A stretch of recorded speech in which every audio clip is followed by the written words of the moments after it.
because today they celebrate the new year in Bulgaria, and they call it as a Bango Vasil.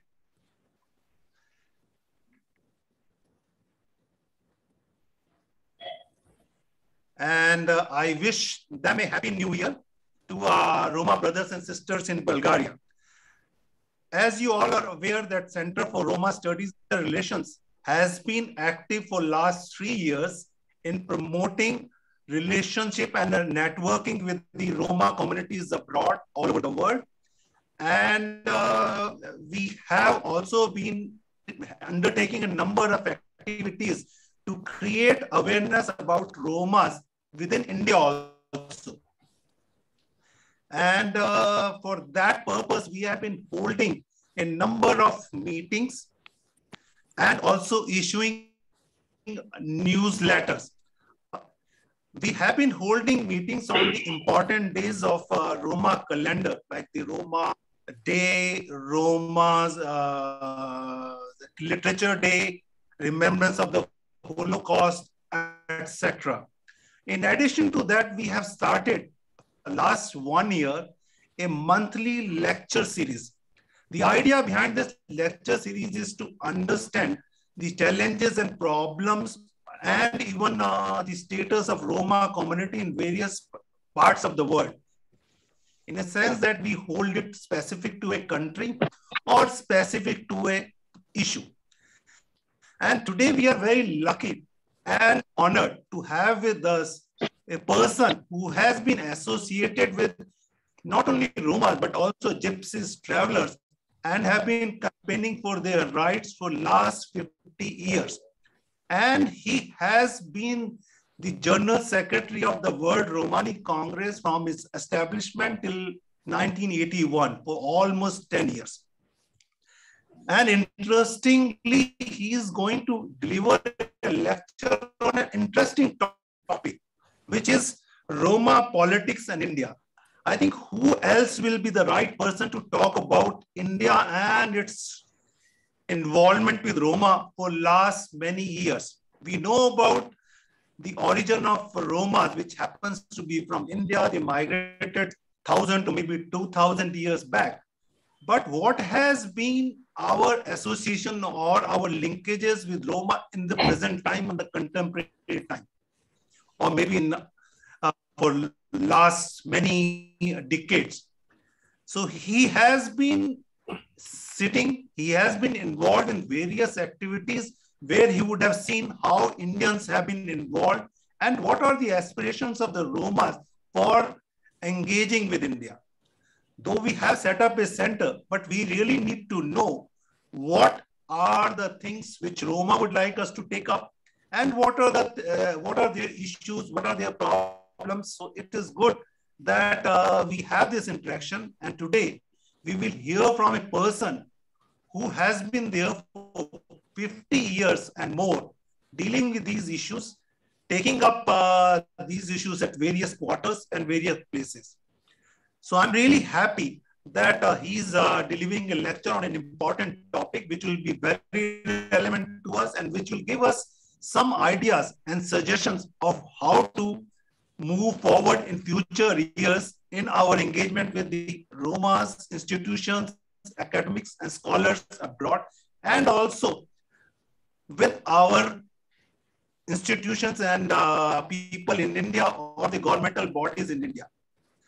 So with these, I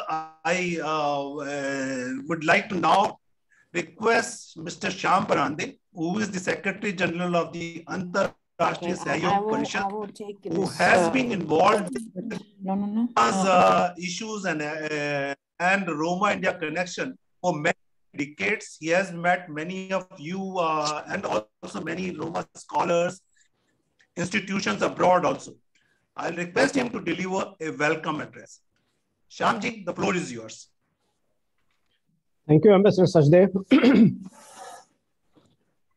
I today welcome our guest lecturer, Mr. Grattan Uxon, with his huge experience amongst the Roma, World Roma Union, was established in 1971, and he is the first secretary and has been associated with this before that and these many years, 50 years as. So we are fortunate today.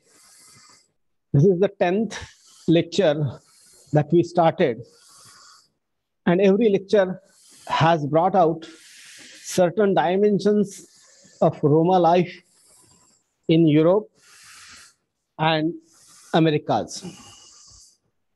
We'll be listening today to the politics and Roma society. Politics, as we look at the European societies, they are all democracies. And being democracies, every person has to be understanding the day's politics. He has to be actively understanding what's happening and where he or she stands for their own rights, for their own duties, and the future of whichever society or country they live in. Thus, this process provides every person the right to exercise and duties to perform. I feel somewhere Roma society has been pushed to the fence. They had been suppressed in many countries. Their human rights violated. And unless and until they have a wish to come out of that too collectively, the situation might not change. It's not always struggle, but coming together and trying to achieve their rights, as well as performing duty democratically, so that their future generations will have better life. Education comes first, and through that, the awareness. So first target has to be education and then awareness, and with awareness, they will be improving their life.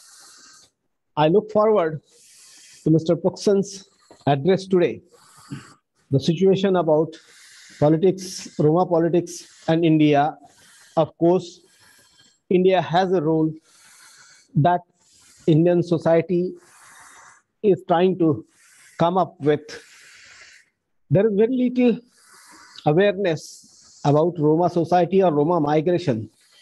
Indian historians don't study, don't discuss, don't write. This page is a missing page out of Indian history. Unless and until that's brought back to the Indian history's page, that this migration is also important, as Ambassador Sachdeva has initially said, that they need to be recognized some way or the other. And this migration should also be recognized, so that the very state of rootlessness aims for each and every Roma. This situation will not change, so it has a task at both ends, in Europe or whichever country they live in, and back home in India. Having said that, I welcome everybody and welcome today's guest lecturer, Mr. Gatton Puxan. You are welcome. Thank you very much. Namaste. Thank you then for this opportunity. Thank you very much, Shyamji, for your welcome address. Now I would request Zamir Anwar to introduce our guest speaker, Mr. Gatton Puxan, and also something about the topic which we are going to discuss today. Jamir, the floor is yours. Thank you very much, sir. And hello, everyone, for attending the 10th virtual lecture of the lecture series on the theme of Roma politics and India. Today's speaker, we have Mr. Grattan Buxton, who has been a committed activist and devoted campaigner for the rights of Roma for the last 5 decades. He committed himself to the Roma rights, Roma identity. So he was also the founding member of the Gypsy Council. He has been steadfastly involved in international movements that aim at espousing the protection of the civil and political and social and cultural rights of Roma community in Europe. Recently, Mr. Grattan was also involved in the campaign to stop the evictions of Roma gypsies from Dale Farm in Essex. That was a very tumultuous situation for the Roma community in London or in United Kingdom, and he was involved in that campaign to stop the evictions of Roma community. It was home for a large number of families and individuals from the community. So Mr. Grattan also has written several books and research papers related to the history and experience of the Roma gypsies and travelers community. So as the subject today we have, that's a very important and significant theme. Today we are going to have the discussion and deliberation on that by the Grattan person. So Roma politics has a long history, and Mr. Buxton, he knows that. We can find the first instance of the Union of Roma fighting for their freedom from the operation in German state in 1722. And in 1872, the Conference of German Romanis took place in Darmstadt, the city of Germany. And 7 years later, in 1879, the Pan-European Romani Conference was organized in Hungary. These activities inspired the Roma community for voicing out against their grievances, their unequal treatments. As a result, the Serbian Roma Adams family filed an application in Washington, D.C., in Washington, U.S., United States of America. And that petition led to the establishment of the National Gypsy Association of America. That is a quite functional, that association is still dedicated for the welfare of the community in the United States of America. And that association was established in 1908 in Washington. That was the watershed movement in the history of Roma community, especially in the political participation. That also laid the foundation of evoking the consciousness of Romani activism in Europe. Then after numerous Romani gypsies, conferences, events were carried out, few I would like to briefly speak about because that's quite relevant, and I would like to set the roadmap for the Mr. Buxton who can dwell upon. So the evidences of Roma aspiration towards civil emancipation and equal status can be found in the 19th century, especially in the Balkans, within the boundaries of Ottoman Empire. That area was quite indispensable for the Romani, assertion for their rights and for their rights. The first Romani organization was established in Romania in 1926. Meanwhile, other local and regional organizations also sprang up in a different part of Europe. In 1927, the first Serbian Gypsy Association for Mutual Assistance in Sickness and Death was founded in the then Yugoslavia. That was also quite philanthropic. That association brought out some philanthropic and voluntary works for for extending help to the Roma community when they were in a dire need of support, especially at the time of sickness and death. And the General Association of the Greek Roma Gypsy was founded in Athens in 1939. The Pan-Hellenic Cultural Association of the Greek Roma Gypsies was founded in 1939 in Athens. And the chief objective of this particular, this particular association was to get Greek citizenship and Greek passports, ensuring the Greek citizenship and a Greek passport for the Gypsy immigrants to Greece from Asia Minor, especially a Roma community. So that was the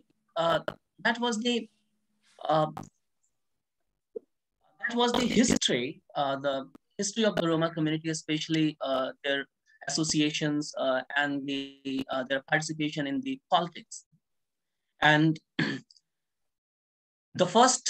obviously the first Congress, the World Romani Congress in 1971, when Mr. Paxson was the Secretary General of the World Romani Congress. That was also that was a cornerstone, for the Romani movement in the 20th century. And I don't want to speak about that because we have a very expert speaker today. And political participation of the Roma community raises several normative issues. I also hope that Mr. Paxson will develop on that aspect as well. So from now here, I request Sajdeva sir to please carry forward this lecture. And thank you very much. And again, I extend my sincere thanks to all the participants and their motivation and encouragement for carrying forward this initiative. Thank you, sir. Thank you very much, Jamil.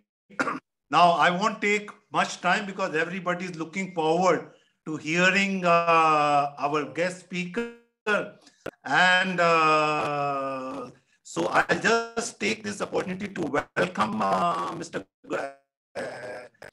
Paxson and request him to take the floor and deliver his presentation. So Mr. Paxson, the floor is yours.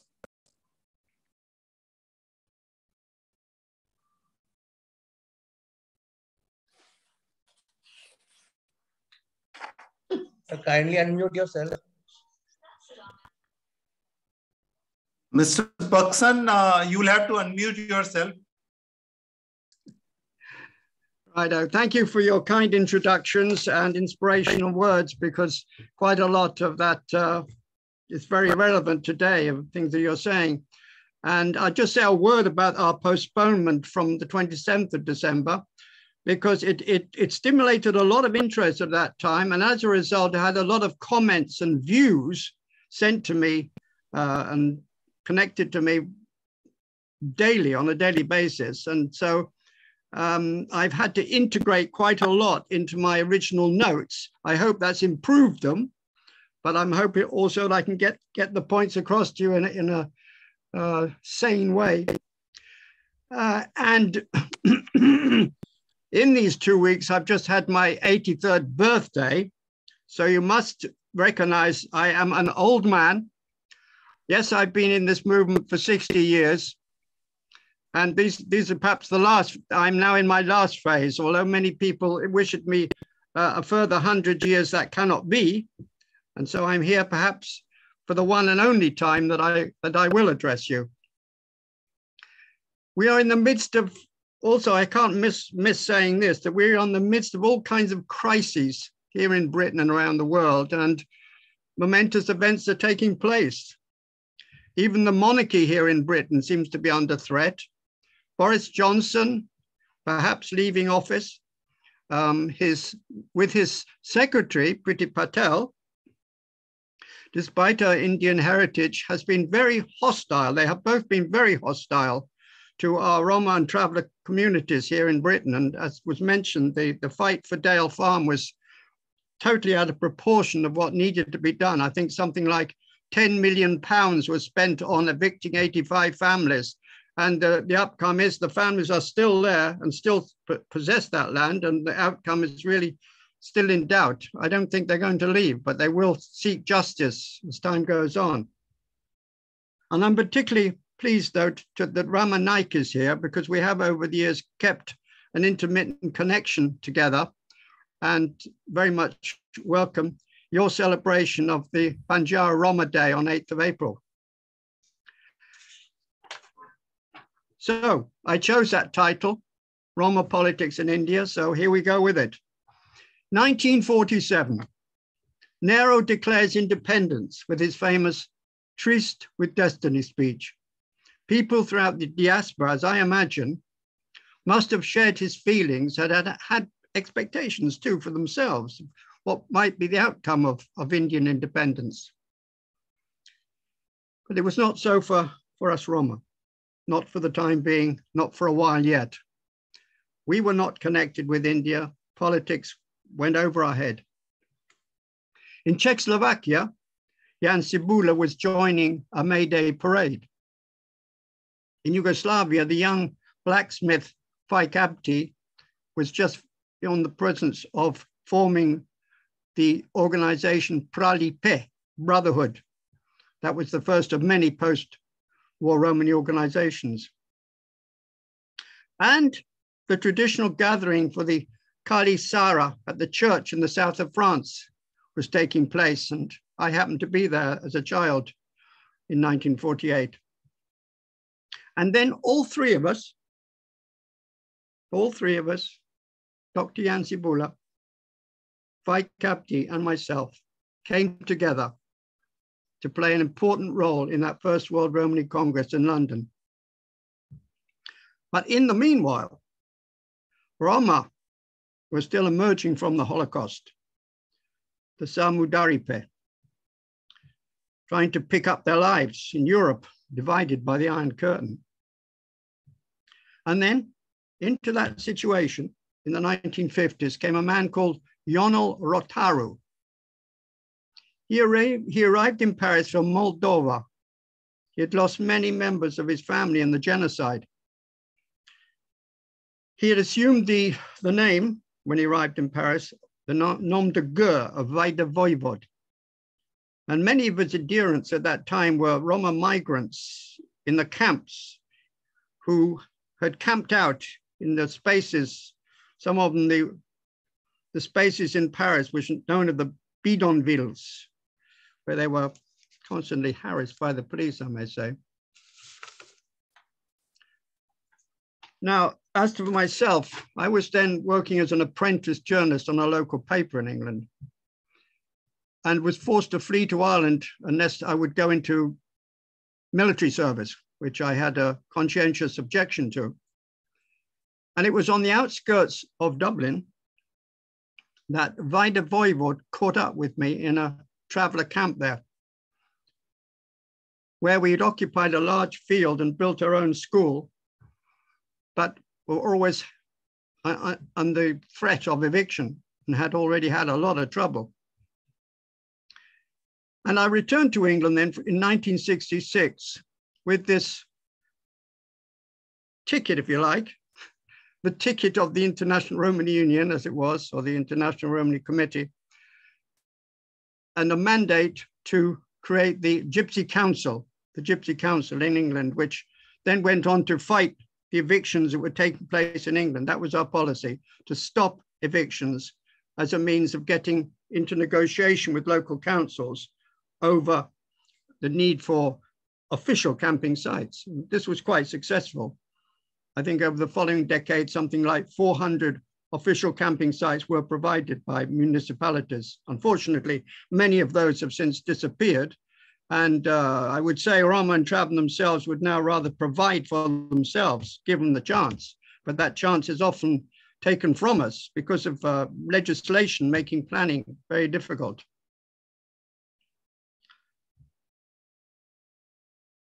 Now, at the heart of the Congress, when we came together in London, and we were very lucky to come together because there was the difficulties, all kinds of visa difficulties and so on to overcome between the socialist Eastern Europe and Western Europe. When we came together, it was then that seminal moment came when we decided to emboss the Romani flag which had existed from before the war at least. We don't know how far back it went, but it had still existed as a green and blue simple flag. We decided in an electronic movement, if you like, an electronic moment, an exciting moment, to emboss that flag with the Ashok chakra, a red Ashok chakra. And at that moment, I believe, a new dynamic entered Romani politics, and that was the desire for a reconnection with India.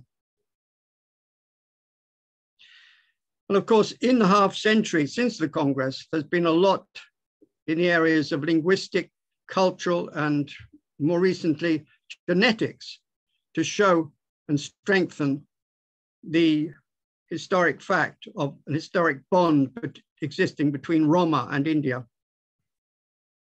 At the same time, one has to say, the political picture has not always been so favorable and has necessarily changed from decade to decade, I would say. And I ask now, it can only be a rhetorical question, but I wonder whether Nehru himself at the time of independence was giving thought to the diaspora. I cannot know that. We cannot have an answer to that now, perhaps, but it would be interesting to research that.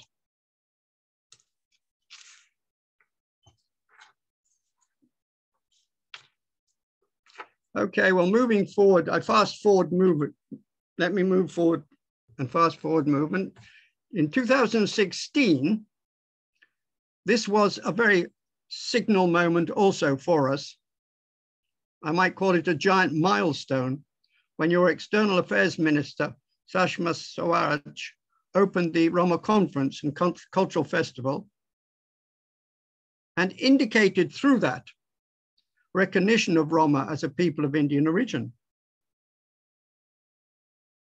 But as I understand the legal situation, we have not yet been included in that legal sense as part of the Indian diaspora. We do not have the rights of Indians who have that connection, who have a living connection, if you like, from their father, grandfather of residence in India. We don't have that, and that has disqualified us from the legislation that outlines and describes those who at the moment come within the definition of the diaspora.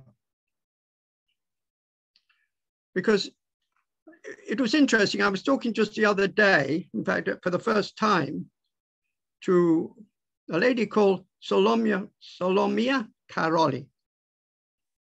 She's a very passionate person. She lives in Norway. She went on a visit to Punjab. She found what she believed is her own village and district of Karoli in the Punjab.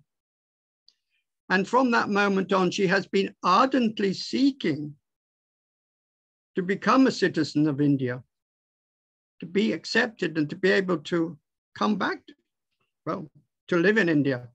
But she has not received satisfaction. I wouldn't know all the ins and outs of her case, but that's what she tells me. There are people who feel that strongly for a return to India.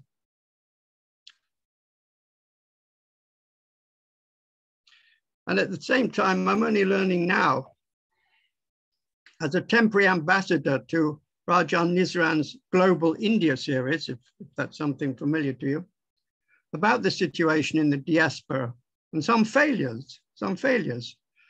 I read of the failure to protect Indians under attack in Fiji. And I would, nearer home for myself, so much wish that there could be an intervention in the Kosovo question, which I'll go into a little later. But I would like to say, because you kind of opened this at the beginning in your introduction, when you said that India will now, or through your council, people will begin to celebrate the events of the Roma calendar. And the latest event to be added to that is the 13th of June, to be a commemoration of the wholesale expulsion of Roma from Kosovo, which occurred in 1999. Now I come to the most unpleasant thing that I have to say, but I will say it. The alarming report of the disinclination of the Supreme Court to act following the call by Hindu religious leader for genocide. I mean, this is just perhaps not to be taken seriously, but there was a call, as I understand, for genocide against Muslims. And I suppose that brings together the dual issues for Muslim Roma: inclusion, seeking inclusion within the diaspora, and at the same time acceptance of their Islamic faith by the present Indian government. And these are vital questions for, I don't know, 6-7 million Roma of Muslim faith in the Balkans, in Turkey, in the Middle East. So my intention here is to speak of and look at the political landscape. I don't claim to be qualified to give even an overview of the shifts in religious beliefs and adherence that have taken place over the decades and centuries. But I can say this in a brief outline. Among the former nominally Muslim Roma of previous socialist Yugoslavia, among whom, of course, I was living until recently, and those of Bulgaria, there is clearly taking place some kind of, but only partial, Islamic revival. At the same time, there are Christian evangelists all over the place, with some success converting our Orthodox and Catholic Roma because of negligence by those churches, I would say it is down to, and a desire to seek safety within a church, within perhaps just a local community or within the bigger churches.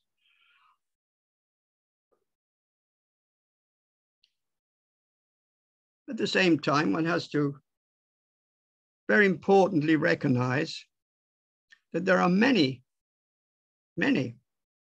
who continue to keep up with two religions at the same time,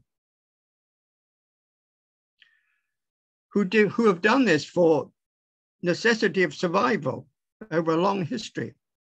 There has been a tradition and a habit unbroken until today to light a candle in your local Orthodox church, same time to keep Ramadan, to keep circumcision as part of the Muslim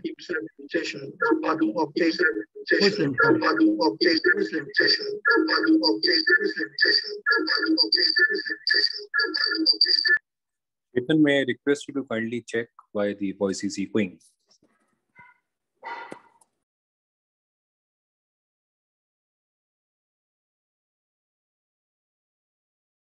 Sir, kindly unmute yourself.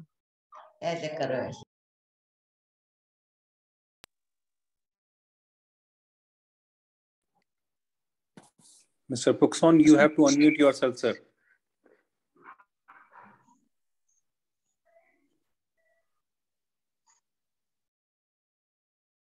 I don't know how, sorry.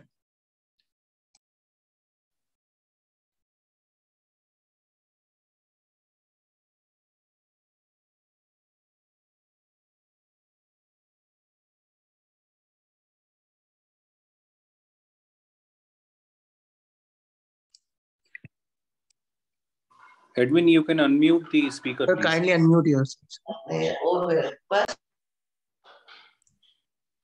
It says unmute and then mute. But, Now it's okay. Yeah, Mr. Puxon, it's okay now. You can it's speak. okay, yeah. Okay, well, I just come into this important point, which is relevant both to myself as an activist and to all our activists in the Romani movement, that we must never allow to be blinkered and looking only at one religion or even one political viewpoint we have to keep our minds open to the diversity and multiculturalism of our movement. And whereas we aspire, of course, to political unity, but we maintain that essential diversity. It's a characteristic of our communities across the whole of the global diaspora, I would say. Jumping backwards now, you have to take me as I come. I'm jumping backwards 70 years. It was the friendship, particularly between Yugoslavia and India in the non-aligned movement, which gave a chance for Roma politics in the former Yugoslavia. But at the same time, there was very little known in India, as speakers have said already. There was very little heard about us, about Roma in India. There were few publications. And I've only learned now of a notable exception, being the book by Mr. Chandra's father, Dharmavira. But I was to mention the one by Shaman Lal, the Gypsies, Forgotten Children of India. And also a certain pioneering work by the scholar Jan Kokanovsky, also a future member of the World Romani Congress. Kokanovsky spent 4 years searching the roots of Roma, and I believe his work is still very valid to us today, with the International Academy of Indian Culture, as then was. But not much was happening to arouse public interest, let alone the interest of the political class in India. However, we come now to a key player in the gradually unfolding process of that reconnection. And you will know his name, the much respected Veer Rajendra Rishi, Loki Puvleski.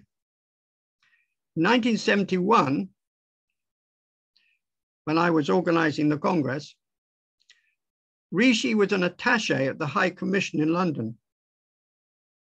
However, he attended the Congress as a private person. And again, this is a question I asked, possibly, but probably impossible to find out now. But it is possible that Rishi sought to participate in an official capacity. We shall never know. But it has been many times misreported by people of wishful thinking that the Indian government itself underwrote that first Congress. I'm sorry to say that that's not true. However, on a positive note, I have learned in these intervening weeks before the postponement of this talk that your president, Mr. Chandra, well before Mr. Rishi's 1983 festival, had Indira Gandhi, he reports that Indira Gandhi attended the Turkish embassy for a performance by Roma dancers. And I'm sure that will have significance. And I'm sure that I shall have to repeat that many times to friends in Turkey, because I think there was a showing of warmth of feeling, which is, I hope, what will hold sway over our whole relations, and not allow the Hindutva politics to hinder closer ties, that we can achieve a nuanced approach. And that is something very necessary.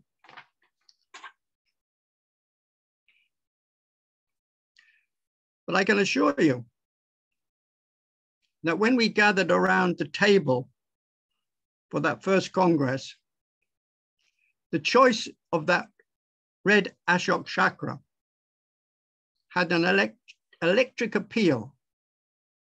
We asked, what did it mean? How many spokes should it have? And Mr. Rishi was our guide and mentor in that historic decision.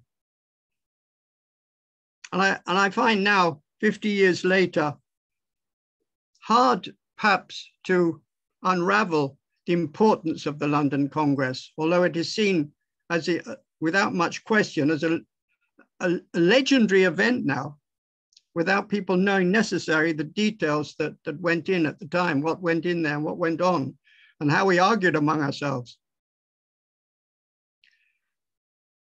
But of course, the Romani movement has grown exponentially since over this last 50 years.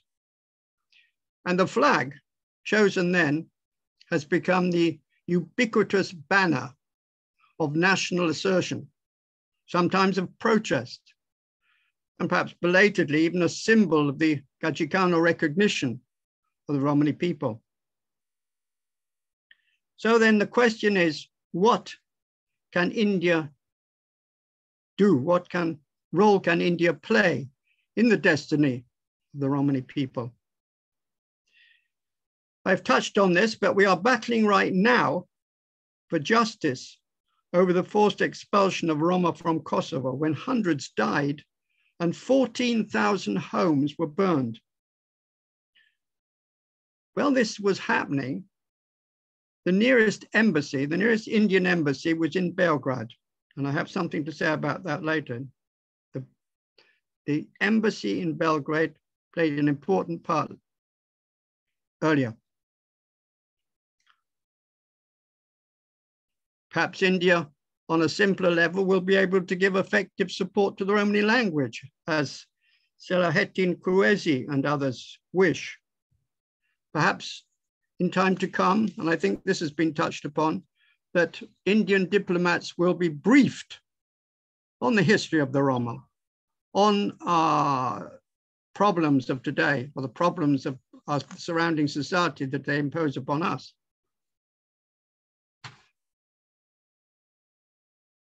We have to see, and this has been properly described this morning, that we are not happily coexisting, as some people have written, not happily coexisting in the midst of majority nation states, but rather striving and having to strive for emancipation from a yoke of oppression, which I call not dissimilar to that imposed for centuries on India at the hands of the British East India Company and the British Raj. If you can understand that mentality, which Indians in that era had to throw off, the colonial mentality, and you can understand something of what our difficulties are today.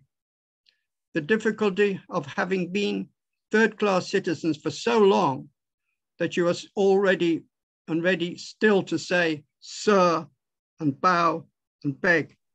But of course, our movement represents something quite different. It represents assertion.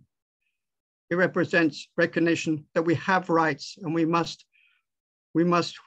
struggle for those rights.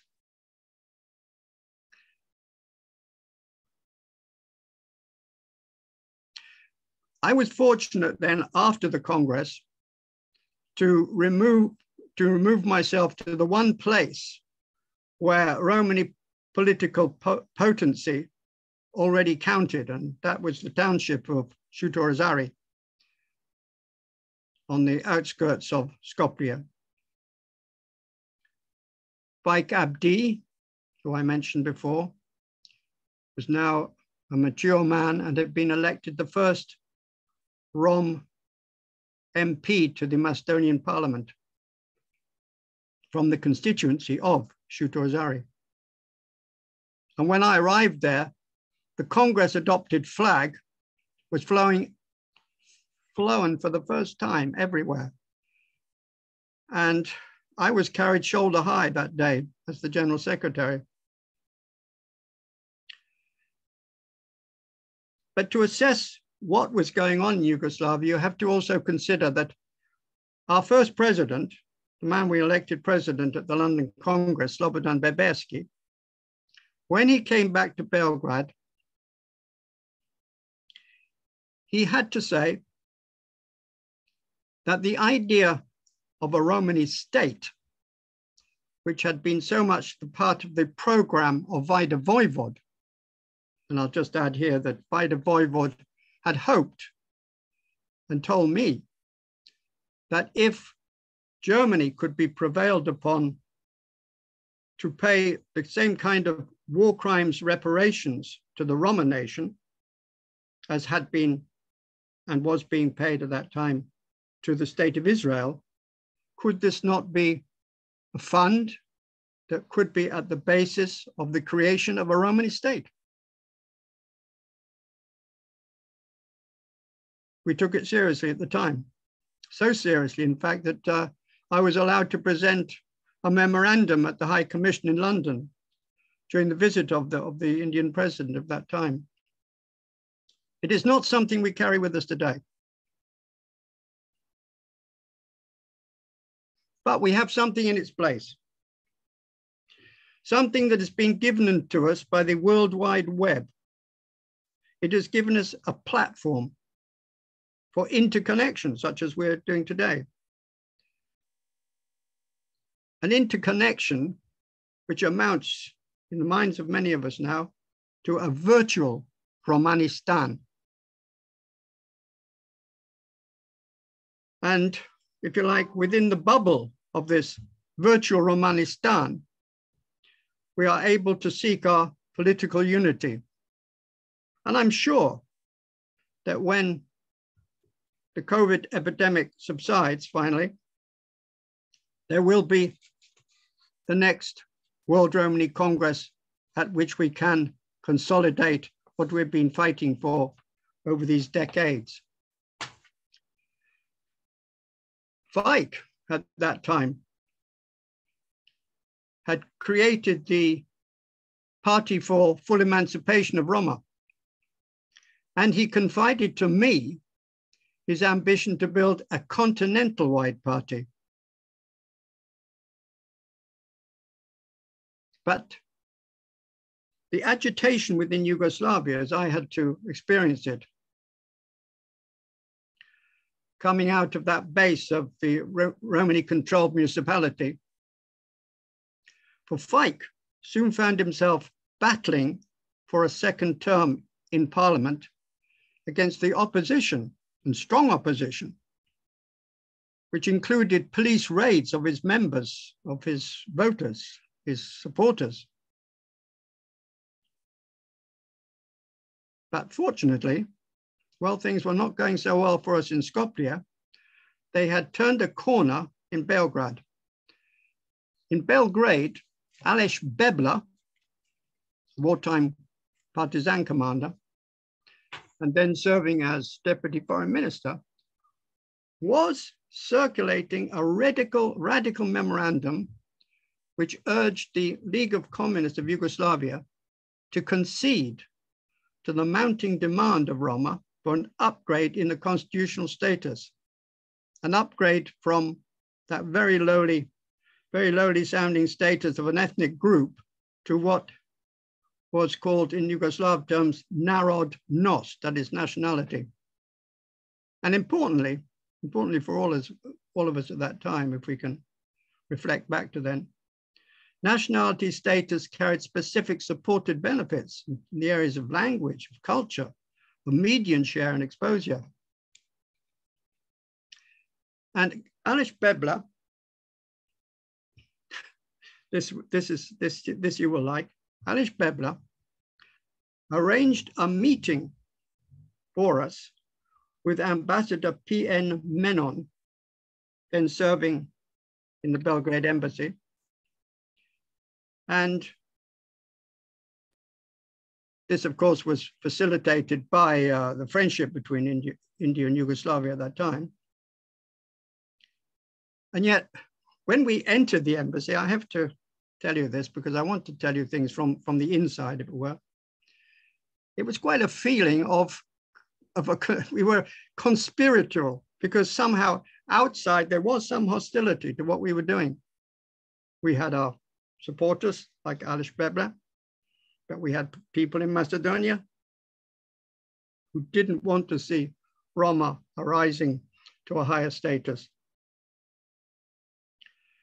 So we felt buoyed and flattered and delighted, if you like, to be served Indian delicacies by Mrs. Malini Menon, who perhaps you know is daughter of the Foreign Secretary, KPS Menon.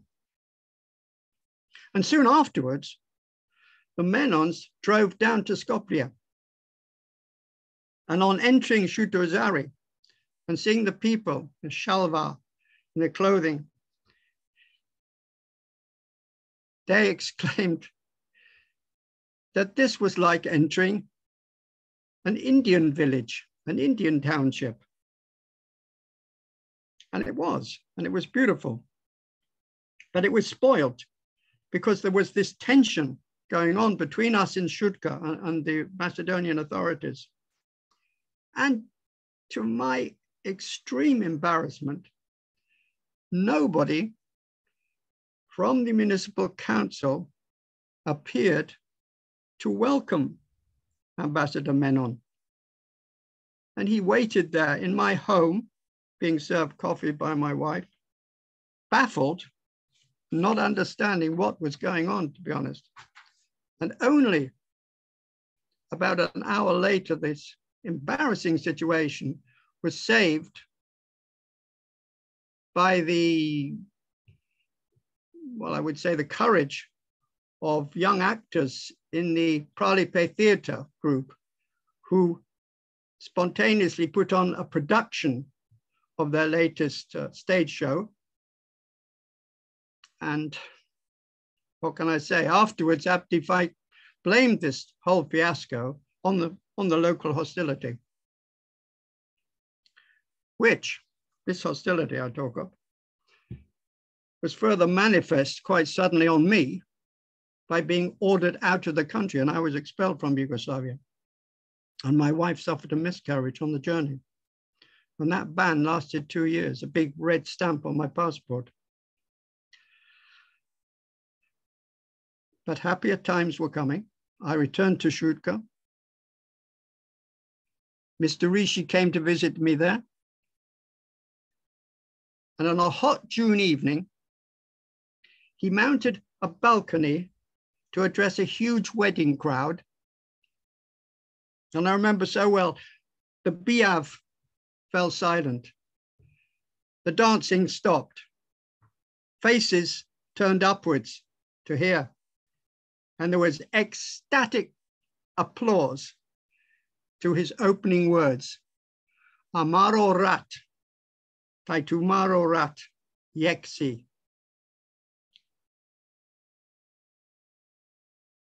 Okay, so another 3 years elapsed before India's next major sortie into Romani politics, and I'm not sure if this is one you do know about. I hope in a way it's news to you, but in 1977, the UN subcommittee on the protection of minorities opened in Geneva, its 30th session, I should say. And I hastened to Switzerland with my wife, and we sought out the then Indian member at the UN, Bali Ram Bhagat. And we won him over to the idea of a resolution being put to this subcommittee. And I must say that it's my wife I have to thank for much of that winning over. We talked into the night. A salient clause of this first resolution, which was presented next morning to the subcommittee, called for universal recognition of Roma's origin in India. And it called for full rights in those countries hosting Roma populations. Before the vote was taken, I was able to address this United Nations subcommittee and talk about India and our struggle for emancipation.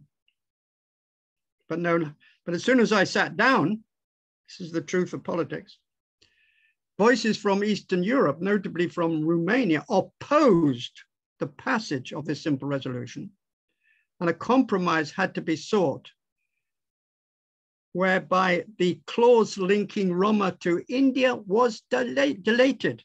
It was deleted. However, the resolution then passes by a majority of 1 vote, and it was thanks to India we can thank right up to today, because this resolution surely is still effective. We have that resolution which affirms the freedom of the Romani people to pursue civil and political rights, as well as their own economic, social, and cultural development, or theoretically, of course, backed by international covenant. But it fell to the Second Congress, which was held in Geneva the next year after the passing of that resolution, and was opened by Dr. Nagendra Singh, who at that time was Vice President of the International Court of Justice. It took that Congress to implement, to try or strive for, shall we say, the implementation of those collective rights. And there was a message to that Congress from State Minister A.P. Sharma, urging India to take a lead in improving the situation of Roma.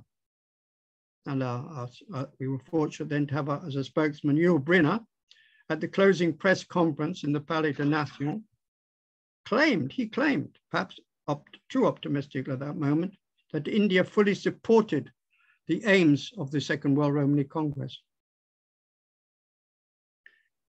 There was a little jump in time, but soon Mr. Rishi organized the first and then the second International Roma Festivals at Chandigarh. And the second Congress, festival in 1983 was inaugurated, as is well known to everybody now, by Mrs. Indira Gandhi. And she echoed Chaman Lal, perhaps, hailing the Roma as the children of India. A great moment.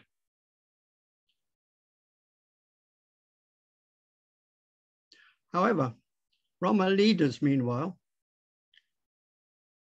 we were still striving to uncouple from our minds what India had left behind in 1947, the mentality of the colonized, the enslaved, and the third-class citizen, to rise out of a political infancy, to organize ourselves in an adult way. And then why should not Roma not deal with government on equal terms? And it was then to Dr. Emil Schutka in the year 2000 at the 5th Congress in Prague, who defined Roma as a nation without territory. A nation, we say today, without territory, but also without borders, meaning we are not pinned into one country, but are a global people. And after that declaration, it was quite an important event when he was able to, Emil Schutka was able to go to New York and meet with the UN General Secretary, Kofi Annan, and was able to report on the pogroms that have broken out after the end of socialist communist authority in Eastern Europe, the 2 million Roma abandoning their settlements.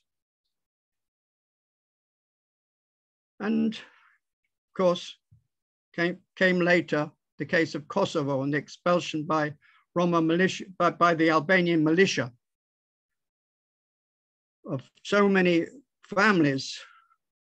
85% of the Roma community of Kosovo, who had been in that province for 600 years, then suddenly expelled, leaving everything they'd ever worked for behind. And on top of that, there were the asylum refusals going on, as I know, in UK, and deportations from Western Europe, which had created a whole vicious circle of suffering, because people were deported to Kosovo, they ran away again, came back to Germany, only to be gathered up again by immigration and deported again. Vicious circle, a vicious circle. Our movement, in its way, thrived. We had the Millennium Ushtiben and the attempted march of 100,000 to mark the 30th Roma Nation Day. trying to turn the tide of repression. And for Indian activity, there was a conference on Roma culture, again at Chandigarh, which took place in 2001.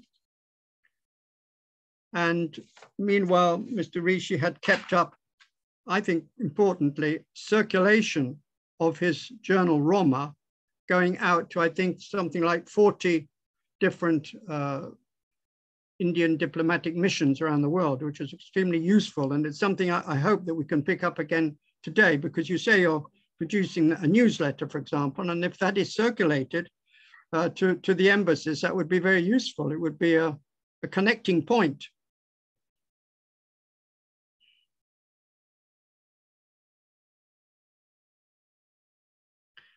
So in this past year, we've been celebrating the 50-year Congress Jubilee, and this has raised fresh hopes among activists, I believe. But there are still splits within our movement, which we have to recognize. And there's rivalry among a myriad of NGOs, which somehow continue to hinder our progress, a progress towards a collective pushback against the tyranny of the silence and the neglect. So I ask again then, in these circumstances, might India and Indian institutions be expected? What can they be expected to do for us?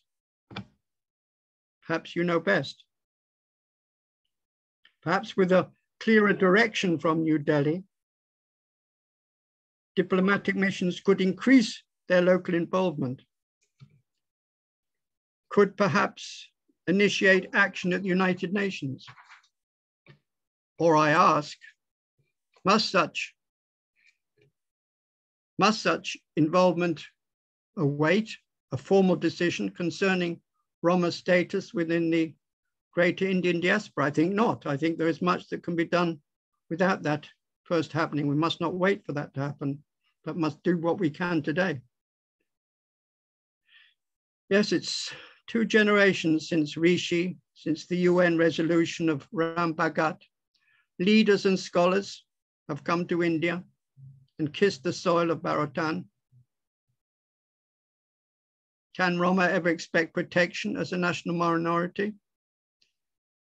In respect of that, I endorse the words of certainly of Bayram Haliti, General Secretary of the World Roma Organization, made during the 2016 conference when he said, I appeal to the Indian government to build a political consensus on the recognition of Roma as a linguistic, historical, and cultural minority, and demand from the United Nations that their authorities and their authoritative organs raise at the General Assembly the question of the legal and political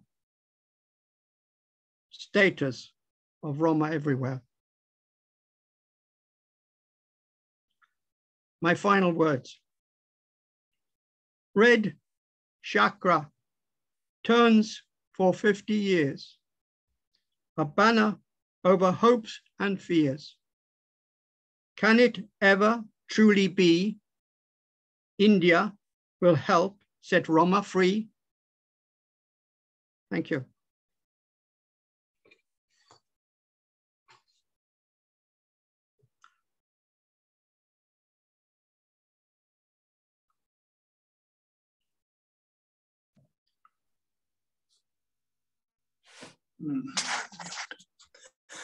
Yeah, thank you very much, Mr. Paksan, for a very informative and educative presentation. There were many things which were totally new to me.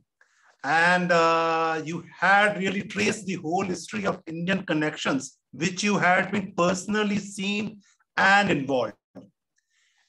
So before I say anything, let me open the floor for comments and questions from the participants, if they have any. So the floor is open for the participants if they wish to make any comments or seek any clarification from Mr. Paksan. Yeah, Mr. Oran, you are the first person, so you please go ahead.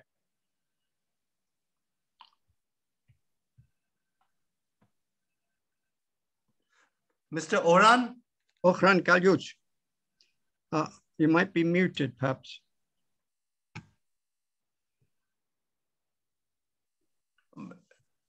Mr. Orhan, you will have to unmute yourself. Yes, do you hear me now? Orhan, go ahead. I meet you here. We are friends. Yes. We are all friends. Very good.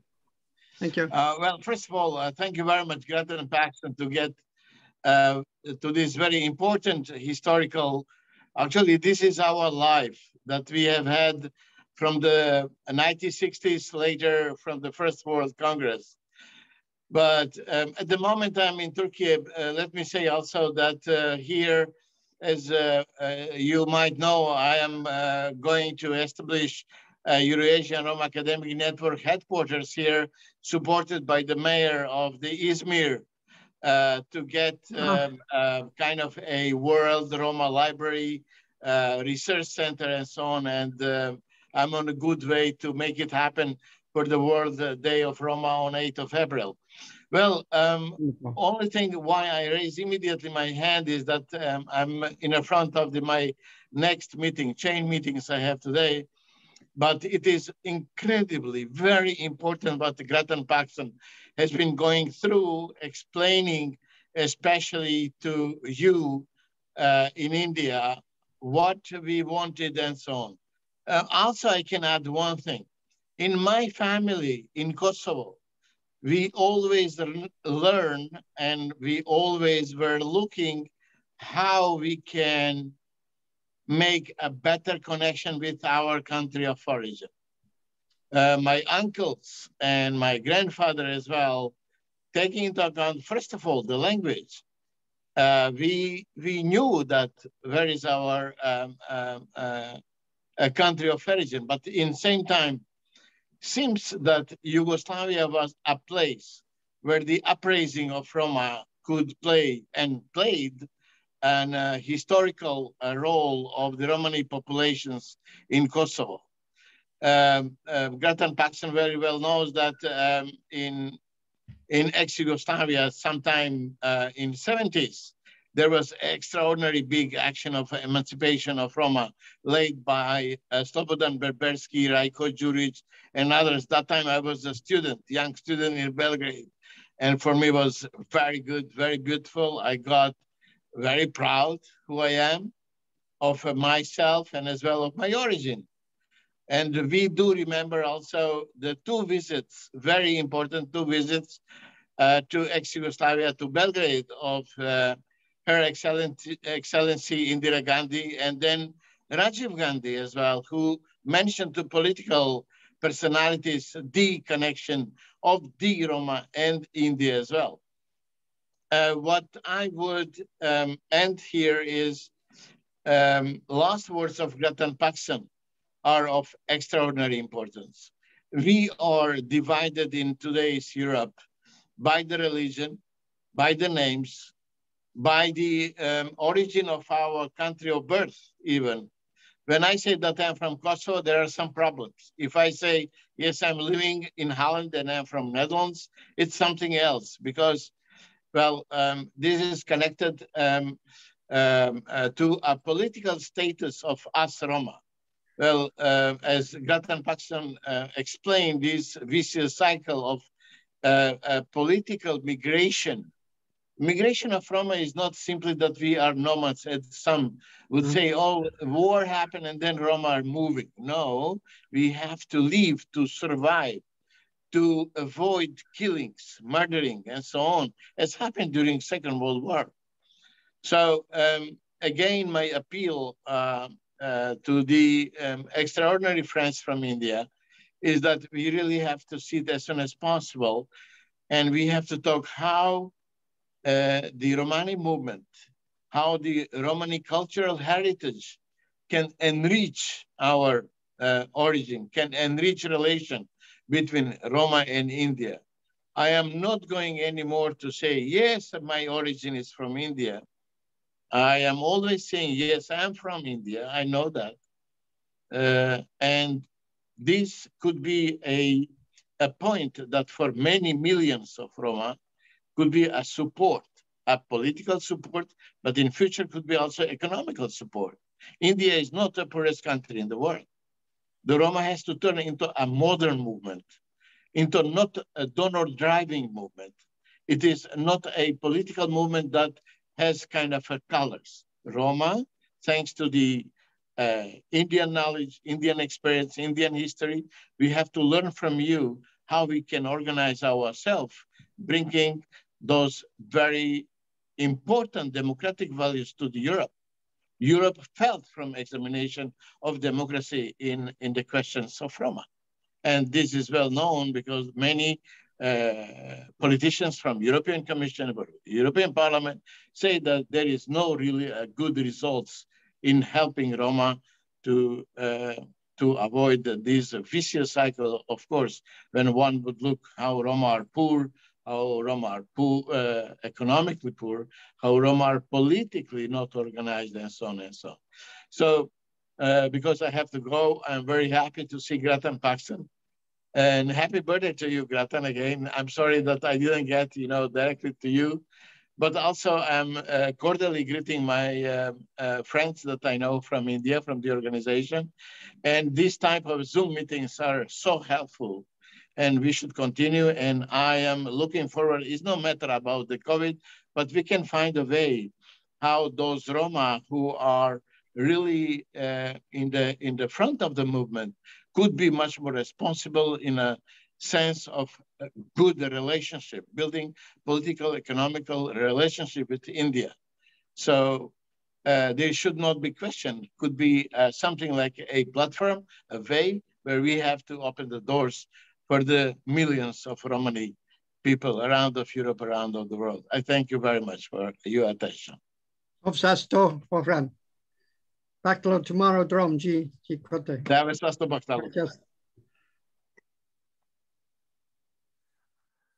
Thank you very much, Mr. Oran, for your comments and useful suggestions. Now I see the Dr. Punika. You wish to make some comment or raise some clarification? The floor is yours. Yeah. Hi, Grattan. Nice to see you again. Albeit virtually. Good to meet you. Yes. Yes. It's always been very ambivalent, the relationship between India and the Romani in the sense of acknowledgement. And I've witnessed both in both directions where Indian diplomats have been reluctant to acknowledge the Romani kinship. And then you mentioned the story about the resolution being shot down by Romanians. And so I was curious about that in the sense, what were the reasons given or what were the arguments made for not acknowledging that relationship? Is there a downside to acknowledging proudly and publicly the Indo-Romani relationship? Of course, that was in a completely different era, the era of the 1970s, when Romania, of course, was still under its own special communist regime, and they simply wouldn't want to give any, as I heard on that day, any kind of any help or any support to what they saw as a Roma national movement. And of course, it is perhaps well to say at this moment that a Roma nation is the inspiration of many, and yet at the same time, we are a national minority of Indian origin. Is there a conflict there, perhaps? The aspiration to have now a virtual Romanistan, and at the same time, wishing to have the protection from India as a recognized national minority. That's always a debate that goes forward among us.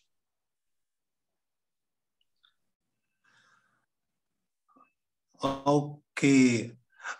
Now I see the next person is Mr. Amit Gupta. Amit, the floor is yours. Thank you. Mr. Puxon, thank you very much. It has been a pleasure to learn from you. So many things were extremely new for us. Okay. Thank you very much. And please accept our good wishes for your upcoming birthday. You have mentioned two things which I highlighted in the chat box as well.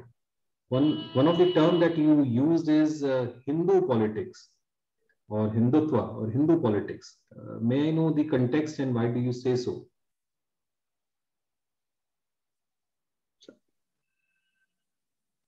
So do you want to put that as a question again? Did I not get it? You mentioned during your presentation, you have mentioned you have used a term Hindu politics or Hindu. Yes, yes. So I would request more clarification about that, because while we live here in India, I am born and brought up here in India, I have never learned about this term Hindu politics. But you've confounded me, because I can't give you a good answer. I would have to be in India, I think, to answer that properly. I'm an outsider looking in, speaking about Roma politics. Hindu politics, I don't know. I always understand. You have used this term twice in your presentation, and in the chat box, I have mentioned that as well. Hindu politics, yes, you have specifically used that term, sir. As I understand it, on one extreme, there are those who would wish Roma to become part of Hindu community. Is that, perhaps shoot me down over that. I don't really want to hear that it's true. And I had to say, as Orhan Galyus was just saying, he is now in Izmir, where there are 4 million Roma of the Muslim religion. And so therefore there has to be a nuanced approach. There has to be acceptance of all the different religions which we follow, and in some cases following duplicate religions for the sake of our own security and survival. So is that okay to say that, or perhaps there's something more you're feeling about it? Please. Sir, this program is telecasted live on Facebook, and this would go in record of history. Therefore, it is important to clarify that in India, there is no term called Hindu politics. And we do not, as a democratic country, as a secular democratic country, we do not believe in religious politics. I'm sorry, you might have used it in some other context, but since you mentioned this term twice, or maybe more than twice, therefore it becomes important to be clarified. Thank you very much. Okay, thank you. Now I see Sophia, the floor is yours. You wanted to raise some comment or suggestions or? Yes, thank you very much. Thank you very much to the organizers, and also to Grattan Puxton for his talk. I just want to comment and also ask one thing that Grattan mentioned in his talk is that the first Congress in 1971 is really becoming a sort of legendary event on which many of us, including me, mention it always, referring to it as a milestone. But it's surrounded of really several facts and many, not really mystifications, but probably legends, as Grattan put it. So I was wondering, Grattan, I've been to a couple of your lectures since the Jubilee celebration in April, and you were talking about really valuable insights, memories, and documents. You were showing some pictures and documents. So I was wondering, do you consider publishing your memoirs or documents relating exactly to these very early years of activities that you have been involved in, so that we really base our claims and interpretations not only on the simple facts we know, but on more grounded sources, so to say. So this is one thing. And the other thing, I really appreciate that you brought the fact that in Yugoslavia, things were not just too good for the Roma. We always say that, of course, in Yugoslavia, compared to many of the other countries, the situation was much more better for the Roma, their recognition, use of the language, and so on. Nevertheless, I also know from Dragolub Ackovic, who was ally of Slobodan Berberski, that when they were organizing some meetings at local levels, they were also afraid themselves of the local police and so on. I just wanted to ask you about, again, to maybe elaborate a little bit on the positionality of the position of Slobodan Berberski and his opinions in the context of the Indian Romani and Indian Yugoslav connection. So at one point you said that Slobodan Berberski had opinion that differed from that of Vaida Voivod about the Roma as that have to be given a territory. So was it something related to the Indian and Yugoslav politics, or was it something else? Or maybe I misunderstood that there was an opposition. Yeah, right. Thank you. I have given a fairly lengthy article to Harvard University. We published it some time back, which my own personal account of the Congress. There could be a lot more written about the Congress and clarified about the Congress. And I wanted today to dispel the idea that that at that time we did have, you know, the backing of the Indian government, because we hadn't at that time, but we had the interest of a few individuals like Mr. Rishi, who played an important part in the Congress. As to Yugoslavia, yes, many people say and look back now to that being a golden era for Yugoslavia. For us Roma, but it had its ups and downs. For instance, we were planning for a Congress to take place in 1981 in Belgrade. That would have been the third Congress, and we had to abandon those plans because there was not political support for it. We always understood that the Vice President, Edvard Kardel, was favorable towards us, but he was already getting old and, you know, not available to us to talk to. What else did you want to know? Generally about the Slobodan Berberski position on the definition of the, Well, Slobodan Berberski, of course, had his own problems, but he had many publications. This shows rather the atmosphere in Yugoslavia. There was a lot of support on the cultural side, but when we wanted to assert ourselves on the political side, then we could meet opposition. And I'd like to mention that in 1973 or 74, I was with Said Balic on a delegation to Pristina. And at that time, there was a great deal of hostility already arising against the Serbian minority. If you walked around in Pristina and you were speaking Serbo-Croat, you were not too welcome in the shops. And Roma were under great pressure, in fact, including physical pressure, to identify themselves as Albanian ethnicity because the names were very similar. Orhan Tahir would be, Orhan Galyus rather, would be an example of that. Because you had an Albanian sounding name, they wanted you to identify as Albanian in order for their statistics to improve. So those were the situations. Ups and downs in Yugoslavia, but certainly it was a time of great optimism, and we did make considerable progress. And we had this friendship with India going on, which was of great use to us. Thank you. Thank you so much. Thank you.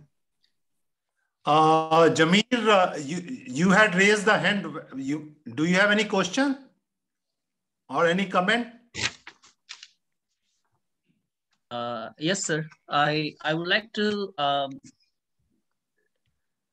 add something more to the person's speech.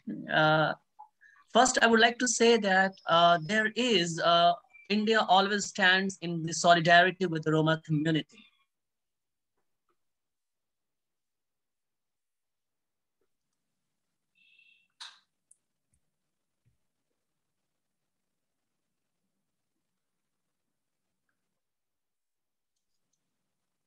Jamir, your voice is gone.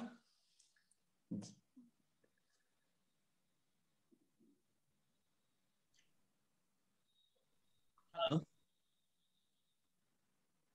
Yeah, Jamir, unmute yourself. Are you able to hear me, sir? Yeah, now we can hear you. Okay. So I would like to add some more points to the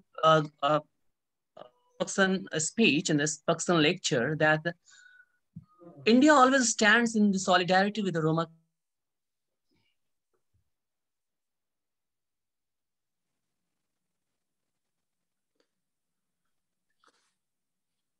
Jameer, again, you have muted yourself. Kindly unmute.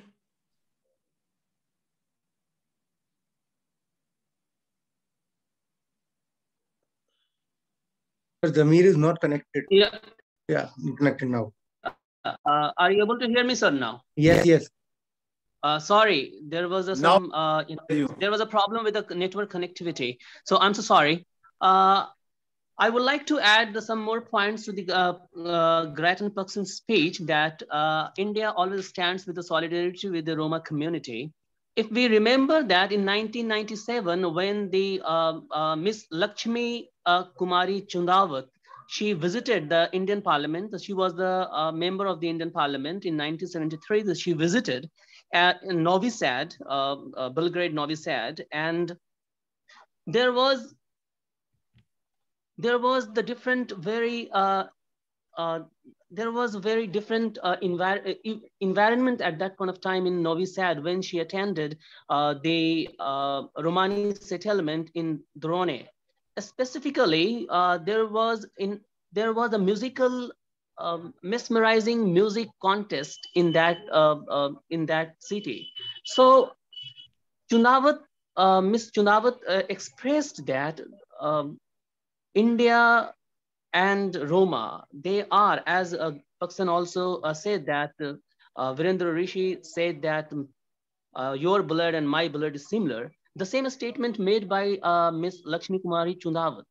And there was time to time India extended support to the Roma community in 2001 when the Roma delegations, there was an international conference, and the Roma delegations was attended by then Prime Minister Mr. Atal Bihari Vajpayee, as well as the HRD Minister of India, then HRD Human Resource Development Minister of India, Murli Manohar Joshi ji. So they made the very bold statement and the very unequivocal statement about the solidarity with the Roma community. Dr. Joshi also said that the India would extend the cultural, the cultural support and a literary exchange program. And then after a number of conferences was organized in India, in different part of the India, like in 2008, and in 2016, that was also very important conference, which was organized by Antarashtriya Sahyog Parishad, and the 33 foreign Romani scholars participated in that conference, and this conference was inaugurated by the then External Affairs Minister, Shrimati Susma Swaraj ji, and her statement was also quite conspicuous.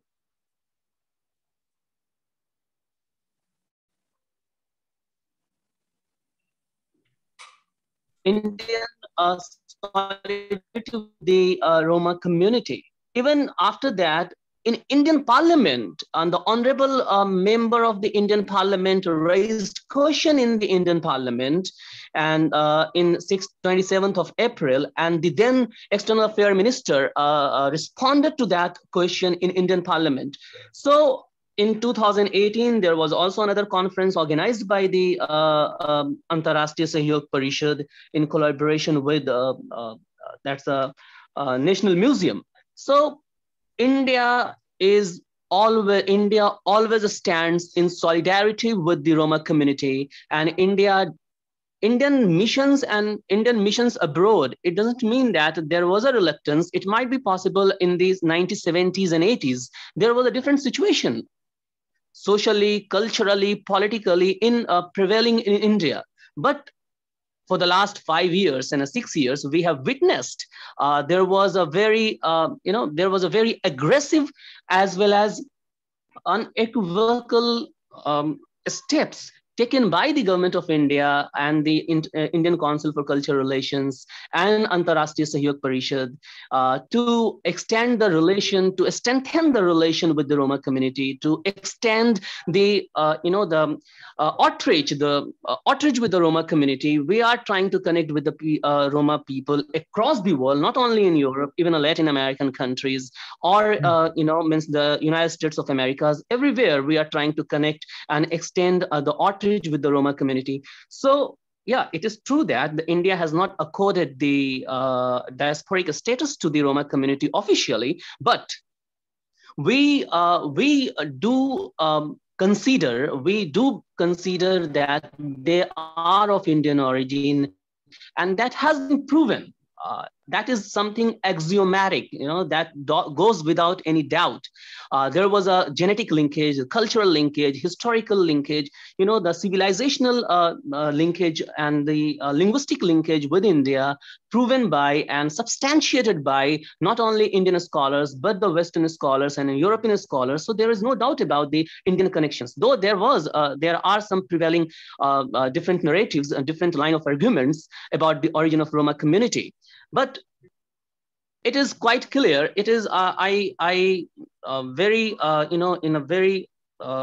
in consciousness I'm talking about, in a very good spirit I'm saying that now the scenario has been changed, and through Antarashtriya Sahyog Parishad, through the Center for Roma Studies and Cultural Relations, under the expert guidance and the adroit guidance that the center is trying to connect with the Roma community and trying to extend all kind of helps, whether it's the diplomatic or the cultural or the academic.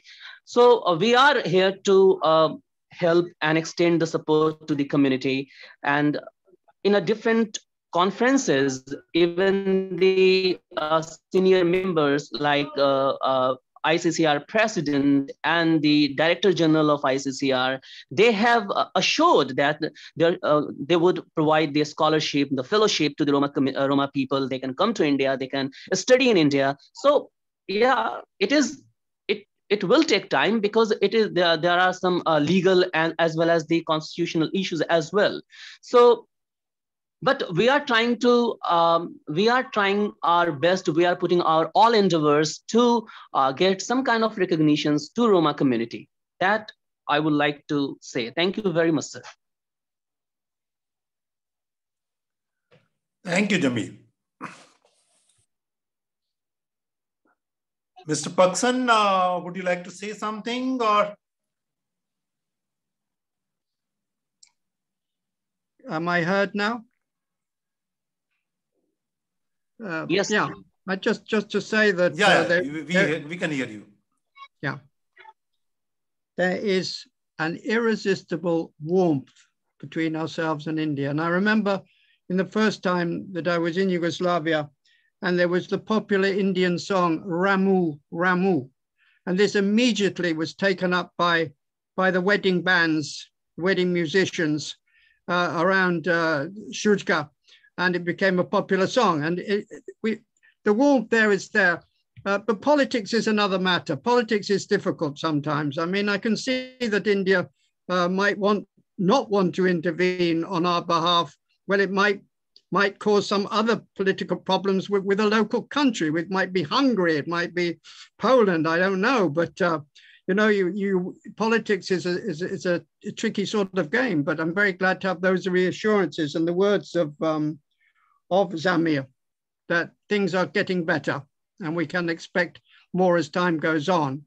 It's great that scholars could go to India, but it would be also greater that Indian scholars could come and visit some of the poorest of our communities and make a connection there, and perhaps raise the shame that is happening there. I remember when I was living in that camp in Ireland, we had nothing at all, and it was a very bad winter.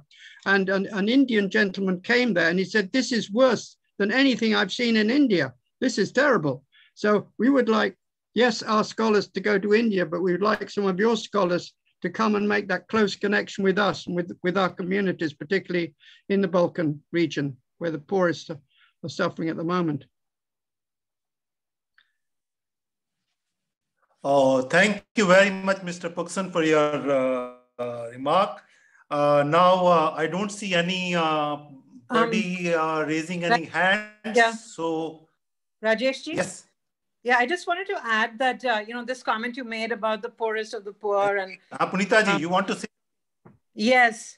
Yeah, so I felt exactly the same way when I was in certain places in the Balkans, like you're saying, or even in a place like Romania, where in one village, the white village, you have everything, electricity, water, nice houses, and just a meter away where the Roma neighborhood begins, there are houses without roofs, without windows, without plumbing, without water supply, without electricity.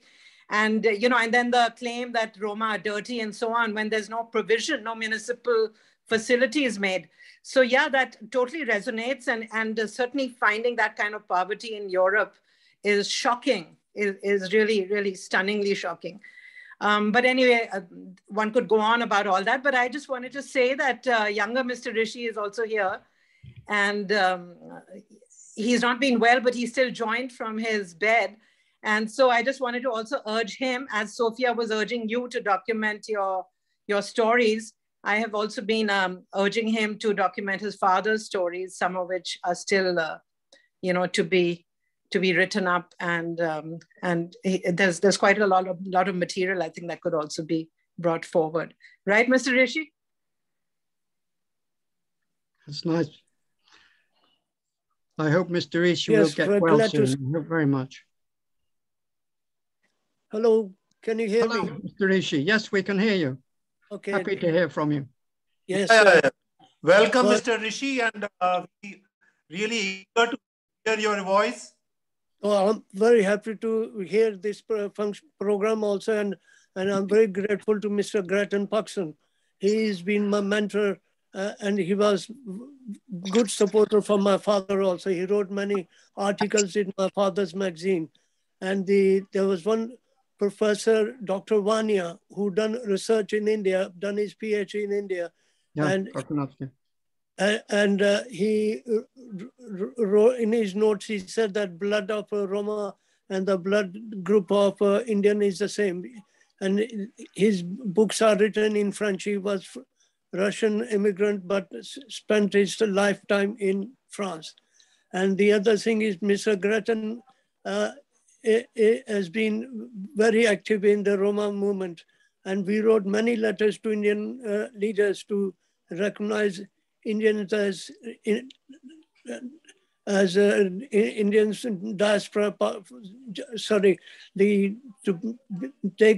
to accept Roma as Indian non-resident Indians. My father tried it, I tried it. The Indian leaders gave a lip service, but didn't do anything. That's my father's view, and we have contacted many leaders. Whenever somebody came from India, I requested them to do this. We wrote them letters. They didn't even bother replying them. But I'm glad at least now there's a movement in India. If Indian leaders can give a status to Roma as non-resident Indians, it'll be good. They are the first non-resident Indians who left India in 11th century. I'm very glad that Dr. Punita Singh told me there's a program there today. That's why I'm listening to your program. It's great to see this is happening in India now. And I'm very grateful to Mr. Grattan Puksan again for starting the movement. Thank you. Thank you very much, Mr. Rishi, and our best wishes for your speedy recovery. Thank you. Thank you. Mr. Puksan, would you like to say something? My last word would be very short. I'm not sure how this has to come about. The cultural warmth is there. The fire is burning. It is coming up into a flame. But what we need is Indian help for us to find a political voice which will be effective in us achieving our own self-emancipation. That's what we need. It's a big sentence. It's a big ask, but there are steps we can take towards that. And I'm so grateful to the council that you are taking such steps. And may they grow stronger, and may our ties grow stronger. But there are many ties we have with India. With the Banjara, for example, we very much sympathize with their situation. And we hope that there will be developments there too. What I'm saying is there is our connections with the community, and if you like, there are connections at the official level. May they all improve as time goes on. I'm sorry that I will not be there, but I should be very happy to see the starting of those ties. Thank you all then for being here today and hearing me and being patient. As an old man putting across what he could of our history. Thank you very much, Mr. Grattan Paksan. Before I sum up, I see Mr. Amit Gupta wishes to raise make a remark. So if you permit, we will give him, this is the last comment, and then I'll sum up the conference. Mr. Amit Gupta. Thank you very much, sir. I'm really honored for giving me the opportunity again. Just taking the clue from what Dr. Punita Singh ji and Sophia has mentioned during their remarks. At ARSP, Antarashtriya Sahyog Parishad, we also have DRRC, Diaspora Research and Resource Center. In DRRC, we have taken up an initiative that is called Dialogue with Diaspora. On the same lines as Mr. Rishi has mentioned, or Punita ji and Sophia has mentioned, if we cannot write the document, if we cannot write as a document, or we cannot preserve it as a document, the experiences of such senior person like Mr. Grattan or senior Mr. Rishi, we can record them. We can call it a dialogue with Roma. Maybe we can conduct a series at CRSCR, at the Center of Roma Studies. We can conduct a verbal communication wherein their experiences can be taken on records, and over a period of time, either we can publish that, or maybe that would be a heritage for the generations to come. This is my suggestion. In case our chairperson, Ambassador Rajesh Sachdeva, agrees to it, we would be happy to do that. Thank you very much. Thank you for that. Thank you very much, Amit, for your suggestion. Now, today it was a very, very, very interesting and I'm really happy with the presentation of Mr. Grattan Paksan, who shared his personal experiences and how he sees the movement and tracing its history, starting from the India's independence and even before that, and about the role he has played in campaigning for the rights of the Roma, Gypsy and Travelers community, and the successes or the challenges which he faced during that process. We are all aware about the discrimination and the problems which Roma has faced historically. Therefore, and also we are keen to understand more about Roma community worldwide. For this reason only, with the support of the of Indian Council of Cultural Relations, this center, that is the Center for Roma Studies and Cultural Relations in the Antarashtriya Sahyog Parishad, has been established. We are happy that we have been able to reach out to many of the Roma institutes, individuals, academic scholars. We have a database of almost 200 institutions and individuals. We are in the process of publishing all these lectures which we held so far, which are almost more than 25, which we have always recorded it. So that will help people to know about Romas, their traditions, their cultures, their various things which we had discussed in these conferences or lectures, and also about individual countries and on specific issues, challenges like what the pandemic has led to problems for the Romas in certain countries. So we are aware of all this, and we will be publishing it in soon. And we are happy that we are able to reach out to Indians also. And there is a journal now in increasing interest about the Roma community within India, as can be seen by the participation today and participation in our earlier conferences.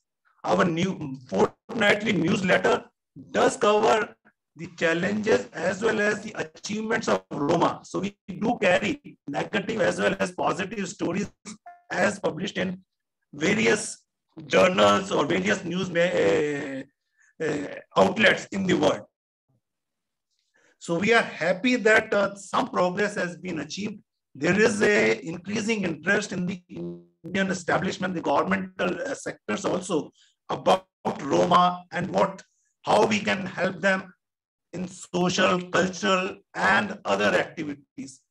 We'll be too happy to carry on this and reach out to not only Roma community abroad, but also Indian institutions, Indian universities, where we wish to start a capsule course on Roma studies in certain well-established universities in India. We may start with lectures on Roma on a regular basis in Indian universities and Indian institutes.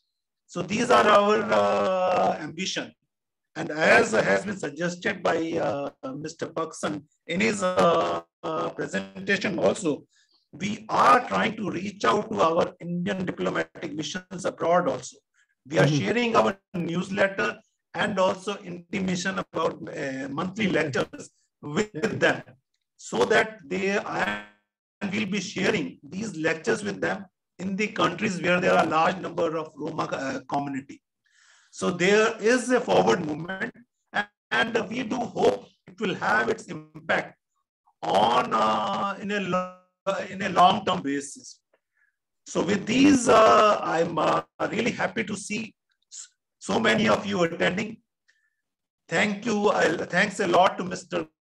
Paksan for finding time and spending time with us and sharing his thoughts with us. Thank you very much to so many of you attending and sharing your thoughts with us. Thanks to Mr. Rishi, despite his poor health, he had been able to join us and share his thoughts.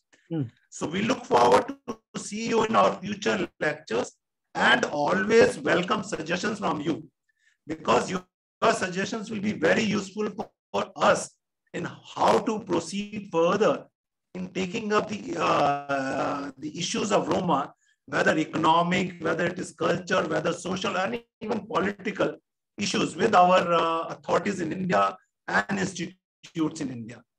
With these, I'd like to now close this conference, and looking forward to see you in our future events. Thank you very much. Thank you, everybody. Agenda Velesa.